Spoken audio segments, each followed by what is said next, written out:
Hi friends, welcome back to my YouTube channel car bike deals. ಸ್ನೇಹಿತರೆ, ನಮ್ಮ car bike deals YouTube ಚಾನಲಿಗೆ ಸ್ವಾಗತ. ವೀಕ್ಷಕರೇ, ಈ ವಿಡಿಯೋದಲ್ಲಿ ಇವತ್ತು ಹೋಂಡಾ ಶೈನ್ನ ಇಂಜಿನ್ ಚೆಕ್ ಲೈಟ್ ಯಾವ ರೀತಿ ತೆಗಿಬೋದು, ಯಾವ ರೀತಿ ತೆಗಿತಾರೆ ಅಂತ ಈ ವಿಡಿಯೋದಲ್ಲಿ ತೋರಿಸ್ಕೊಡ್ತೀನಿ ವೀಕ್ಷಕರೇ. ಇದು ಕಪ್ಲರ್ ಅಂತೇಳ್ಬಿಟ್ಟು ಅದು ಇಂಜಿನ್ ಸಿಂಬಲನ್ನು ತೆಗೆಯೋದು ನೋಡಿ. ಇವಾಗ ರಿಮೂವ್ ಮಾಡ್ತಾರೆ ಯಾವ ರೀತಿ ಅಂತ. ಸ್ನೇಹಿತರೆ, ಈ ರೀತಿ ಅದು ಬ್ಯಾಟ್ರಿಯಲ್ಲಿ ಒಂದು ಸೆನ್ಸರ್ ಇರುತ್ತೆ, ಅದಕ್ಕೆ ಅಟ್ಯಾಚ್ ಮಾಡಿ ಚೆಕ್ಲೇಟನ್ನು ರಿಮೂವ್ ಮಾಡ್ತಾರೆ ವೀಕ್ಷಕರೇ. ನೋಡ್ಬೋದು ನೀವೇನೆ. ಅದು ಇಂಜಿನ್ ಚೆಕ್ಲೇಟು ಯಾವ್ದಾನ ಒಂದು ಸ್ವಲ್ಪ ಏನಾನ ಗಾಡಿಯಲ್ಲಿ ರಿಪೇರಿ ಅಂಥವೇನಾನ ಸಣ್ಣ ಪುಟ್ಟ ಇದ್ದರೆ ಅದು ಚೆಕ್ಲೇಟ್ ಬೀಳುತ್ತೆ ಅವಾಗವಾಗ. ಅದನ್ನು ಈಸಿ ಮೆಥಡಲ್ಲಿ ಕೆಲವೇ ಒಂದು ನಿಮಿಷದಲ್ಲಿ ಅದನ್ನು ರಿಮೂವ್ ಮಾಡಿಕೊಡ್ತಾರೆ. ಮೆಕ್ಯಾನಿಕ್ ಹತ್ರ ಹೋಗಿ ಈ ರೀತಿ ಆಗಿದೆ ಅಂತ ಹೇಳಿಬಿಟ್ರೆ ಅವರು ಅದನ್ನು ರಿಮೂವ್ ಮಾಡಿಕೊಡ್ತಾರೆ. ನೋಡ್ಬೋದು, ರಿಮೂವ್ ಮಾಡ್ತಾ ಇದ್ದಾರೆ.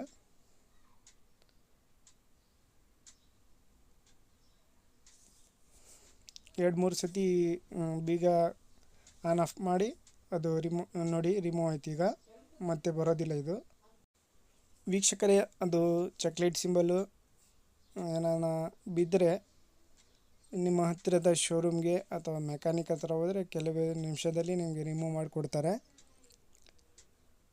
ಅದರಿಂದ ಏನೂ ಆಗೋದಿಲ್ಲ, ಗಾಡಿಗೆ ಏನೂ ಪ್ರಾಬ್ಲಮ್ ಇರೋದಿಲ್ಲ. ನೋಡಿ, ಇದು ಕಪ್ಲರ್ ಅಂಥೇಳಿ ಅದನ್ನು ಚೆಕ್ಲೈಟ್ ರಿಮೂವ್ ಮಾಡುವಂಥ ಒಂದು ಇದು ಟೂಲ್ಸು, ಅದರಿಂದನೇ ರಿಮೂವ್ ಮಾಡೋದು.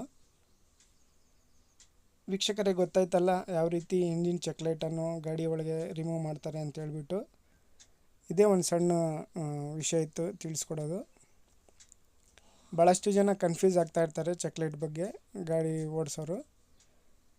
ನೋಡಿ, ಯಾರಾದರೂ ಅಂಥ ಸಮಸ್ಯೆ ಏನಾದರೂ ಇದ್ದರೆ ನಿಮ್ಮ ಹತ್ತಿರದ ಶೋರೂಮ್ಗೆ ಅಥವಾ ಮೆಕ್ಯಾನಿಕ್ ಹತ್ರ ವಿಸಿಟ್ ಮಾಡಿ ಅದನ್ನು ರಿಮೂವ್ ಮಾಡ್ಕೊಳ್ಳಿ.